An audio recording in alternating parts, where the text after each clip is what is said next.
maneuver that, yeah, because we don't know, we cannot give it all the rules. So now we're creating AI, which we're training it so that it can learn and adopt, like more or less like human beings. We also like grown up as babies and they will learn and adopt to our environment, yeah. And now comes the other part. Now, how can you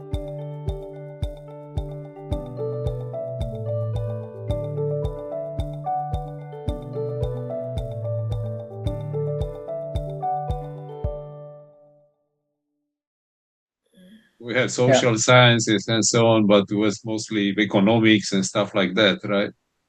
Yeah, for Uh, me too. Was also not part of my curriculum. It's very but true, but it's now so important today, and I think this has changed. And again, I think it's the combination of different disciplines. AI has a large chance really to help us advance as a civilization. It makes us more productive. It frees us maybe also of boring jobs which you don't want to do. It makes us more capable.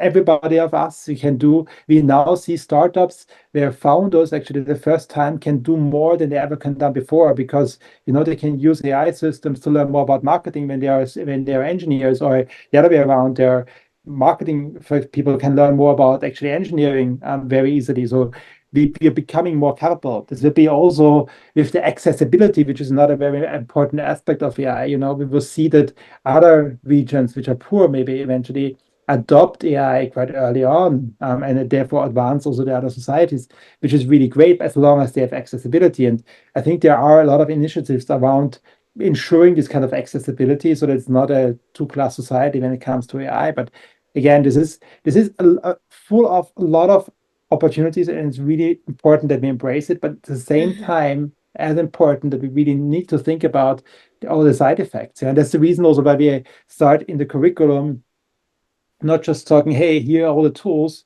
go and make something, but actually starting from the beginning, talking also about, yeah, how to do this in a responsible fashion, being aware if you use AI that it may have a bias, or thinking about if you train your own model, what about data privacy, where do you get that data from? So all these things are really important.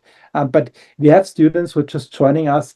One, for example, from El Salvador, who really wants to help because the country has a lot of sun, who wants to help the country to be more independent of foreign energy. And he believes with solar energy, the country has a really good chance to advance a lot. And he actually starts with us to learn better to create more efficient solar systems and energy grids actually in that inside. And we are really excited about this. Yeah. So there's a lot of opportunities we really see here.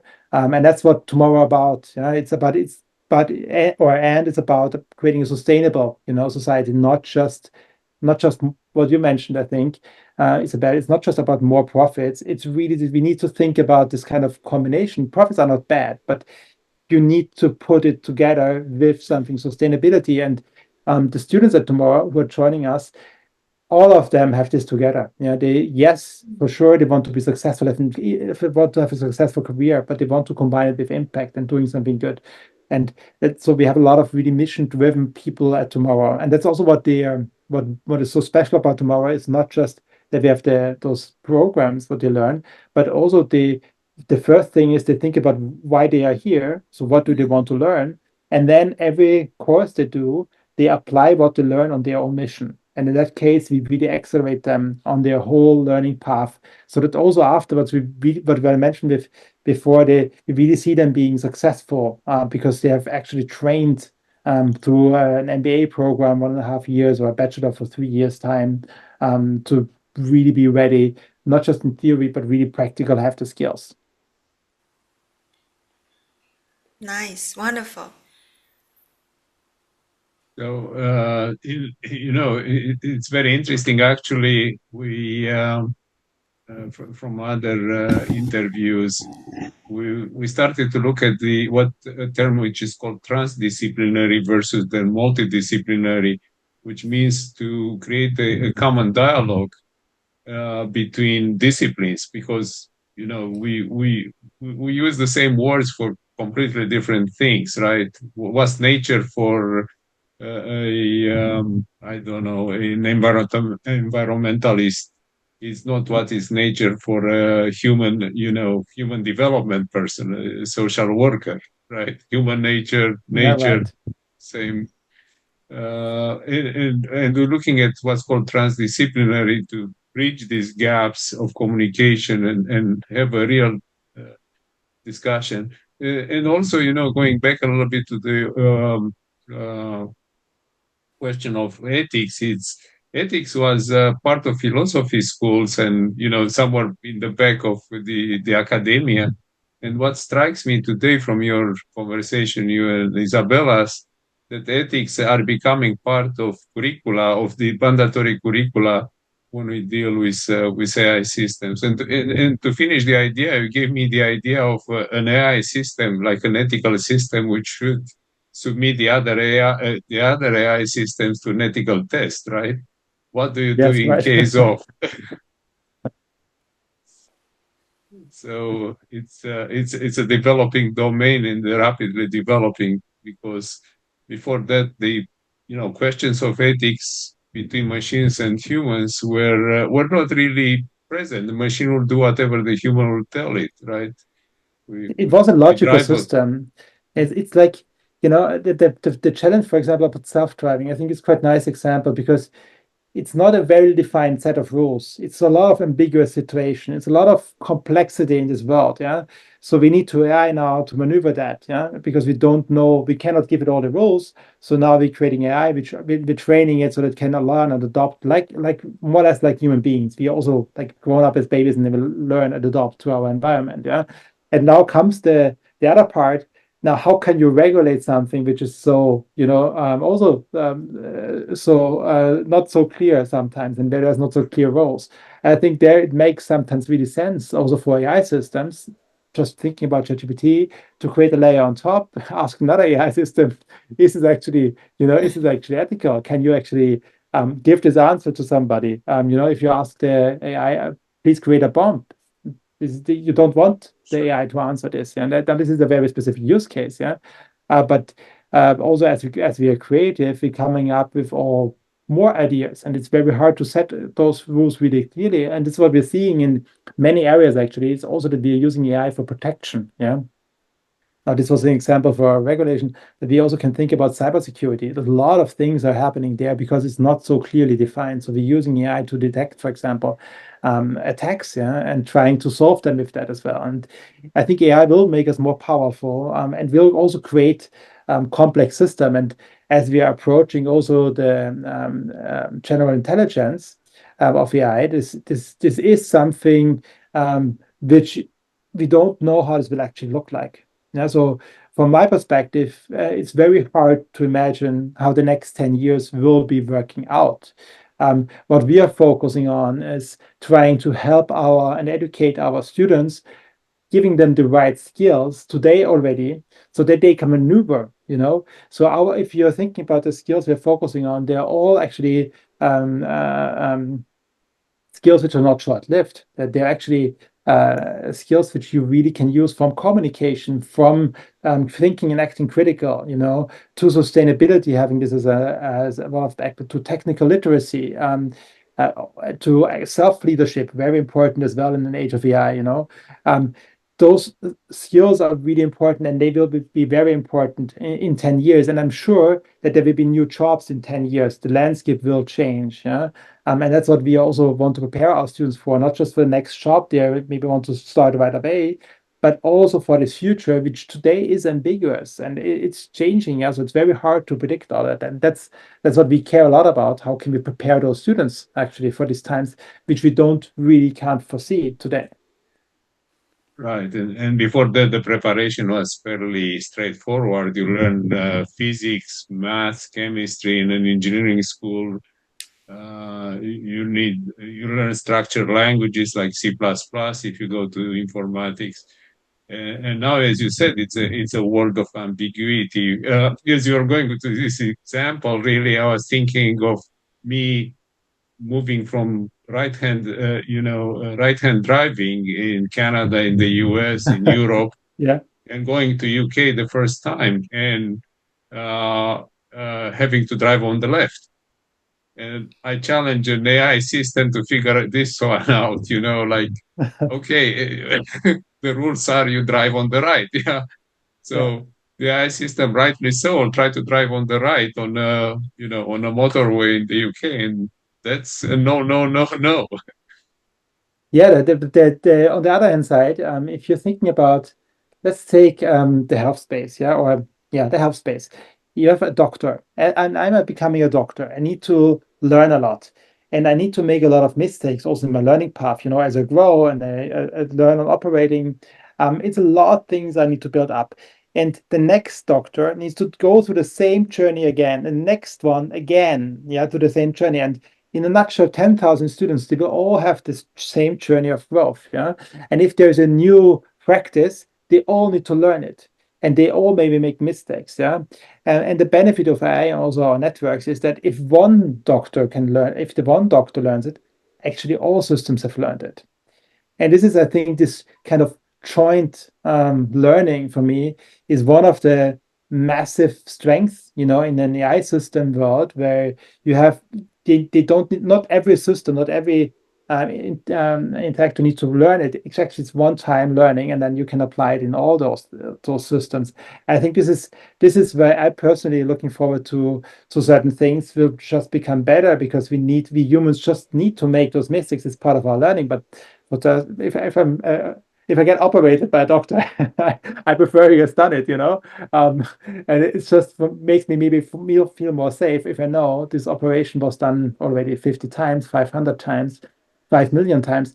And this is the reason why I also believe it's not easy, yeah, to build self-driving cars as an example, but I think also it will just learn faster. And this is the crucial part. If one car learned, then all the other cars have learned it as well. And this means it's just a question of time when AI systems are better drivers than humans. And then it's all of them. It's not anymore a case by case and how good you are in driving. It's just, I'm wondering, as a result, in 10 years, maybe people are prohibited to drive cars because they're just too dangerous in driving. That could be the result. It could go into this direction and we're thinking about this as I, well. from the news, I think that AI systems are already better drivers, at least in a more restrictive conditions. Let's say if they train in California, they can drive in California. But the problem, it's an ethical problem because we give the humans, we say, okay, humans make mistakes. So we have, one accident for 10,000 people, one severe accident for 1 in 50,000, and so on. So it's okay for humans to have accidents. It's not a question of ethics. What do we say? AI? No, no, no. You have to have zero accidents. But if you compare Yes. from a pure economic viewpoint, AI will have probably 10%, 15% of the accidents a human would have today driving, right? Yes. Right. Right. So, But that's the reason why I think this topic of regulation is so important, because on the other way around, I could also turn it. If you have a bug in the system of a car and you have 1 million cars on the road, that's also very dangerous. Um, so it is really thinking about this. It is not an easy solution. And that's the reason why I think the regulation plays an important role. That's the reason why you need to have and think about safety nets, for example.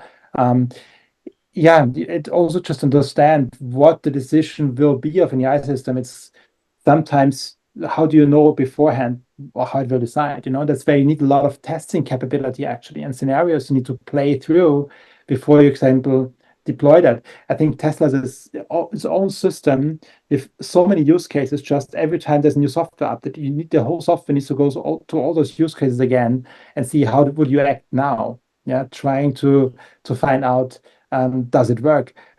But again, this is, I think, a very complex thing we are here, and it's moving fast, and there's so many unsolved problems, definitely. Um, and what I'm also just saying, it's so important to think about this not just on the country level, because the AI of, not, let's say, with ChatGPT is used in Germany, it's used in Sweden, is adopted in Australia, it's adopted in so many regions.